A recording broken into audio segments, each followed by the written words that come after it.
Hello everyone, welcome to another video with Rahul. This is the second part of the demo on AWS CloudWatch and SNS. Please like and subscribe if you like this video. Okay, in the first part, this is the use case that we took. We took an EC2 instance and then create some metrics around CPU utilization. Once that CPU utilization numbers were breached, a CloudWatch alarm was generated. That alarm sent a message to SNS topic. That SNS topic had our admin as the subscriber, and he got an email once this CPU utilization number was met and alarm was generated. So as part of this demo, we also created an SNS topic as well as subscription to this SNS topic. In this demo, what I'm going to do is I've already created a Lambda function. That Lambda function will generate some logs, CloudWatch in the CloudWatch logs. Then we'll pick a filter pattern, say error, Rahul, any keyword that we want to use. And if that pattern over a period of say 1 minute, 3 minutes, if there is matching to that pattern, it will create a CloudWatch alarm, send a message to again the same SNS topic, and or we can create a different SNS topic, and then you'll get whoever is a subscriber of that topic will get a email message. Okay. So what are the prerequisites? We should already have created the Lambda function. Then we as part of the earlier demo we created the SNS topic. So you can just watch that video if you need to create SNS topic, and then we also need the subscriber to that topic that was also created in the previous video. So in this video, these are things we are going to create. Let me just go to the console.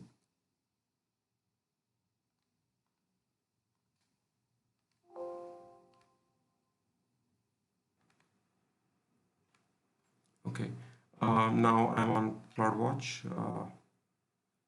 service. I'll just click on log groups. Okay, I don't have any log groups right now. Now what I'm going to do is I'm going to go to this Lambda function that I have written. So what this Lambda function does is basically in one of the earlier videos, I had created an S3 bucket that you can see here, demo S30204.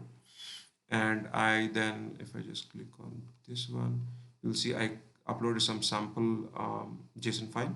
So I'll just show you the contents of that. So just do a download. I'll just rather open it. Okay, so you can see it has some it has a JSON object, and there are some details of a customer ID and customer name Rahul. Okay, so what it basically does is it reads the JSON file and does an print of this. So what I'll do is I will use the keyword that I was specifying, like error, in place of that I will use Rahul. So every time it finds in the logs, it finds the keyword Rahul, it's going to generate a alarm. Okay, so now I don't have any logs here. I'll just run this. So this is Lambda function. I run this Lambda function and I go to CloudWatch logs. Okay, and I should be able to see some logs very soon.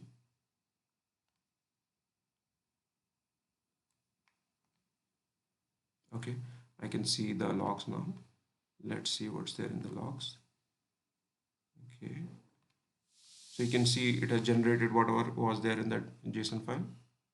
It's generated the same thing. So we also have Rahul here. Okay, now let's go back to the log group.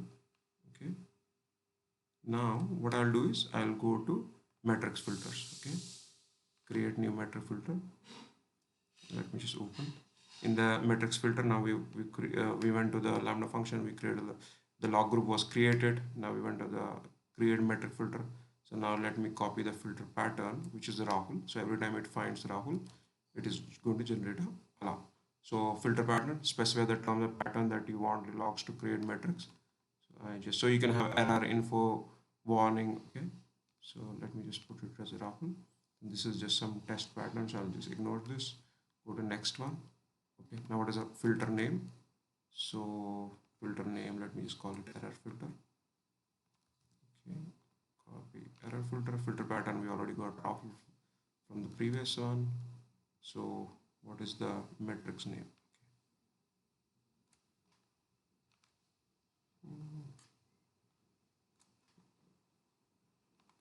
So we have the metrics, metrics namespace. So let me just, it doesn't matter, you can just put anything. So let me call it namespace. What is the metric name? So we'll call it logs metric name, metric value. So you need to see, so every time it sees Rahul, so how many times it needs to see every in the each log that are generated for it to generate alarm. So I'll say even if it sees once, then it should generate the alarm. So create metric filter. Okay, now it's created the metric filter. Now let me just click on, now we have, the next thing we have to do is generate an alarm. So I'll just click on this and you can see here create alarm. It will create a CloudWatch alarm. Okay, so it is now gone to the metrics screen. If you remember, for CPU utilization we have done the same thing. So the metrics name is logs metrics. So now here statistics, we'll see whether, say if there's a period of 5 minutes, so let me just make it 1 minute. Okay, or if it's 5 minutes, then over a period of 5 minutes, how many times does it need, whether it's maximum or minimum or average, that it should trigger an alarm. So I will just put it as minimum. Okay, so it could be static or anomaly detection, which is basically a band, so mostly it's just static.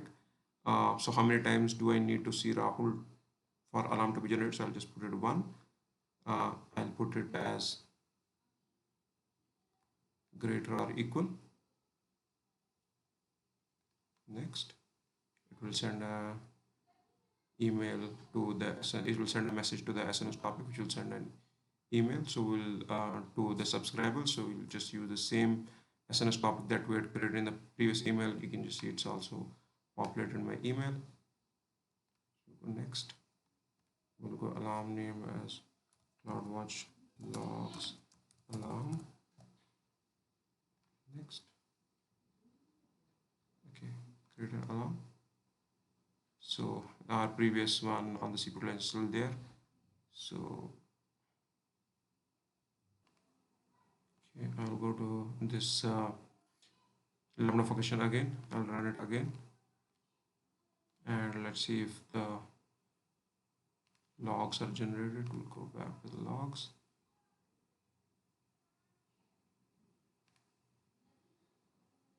Okay, so it's still waiting for the logs to be generated. So I'll just pause the video for a bit so that logs are generated, and we can look at the alarm then. Okay, I waited for a few minutes, and you can see now this just part nice, instead of a CloudWatch logs, I put a logger. You can see that that alarm has been breached. So you can see that we had put the threshold as 1, but it's above that, right? Okay, you can see that it's in alarm state. Let's take a look at the logs as well. Okay, so you can see which it's generated multiple logs, and once it went above that limit of seeing Rahul in the logs, it generated an alarm. Okay, thank you very much.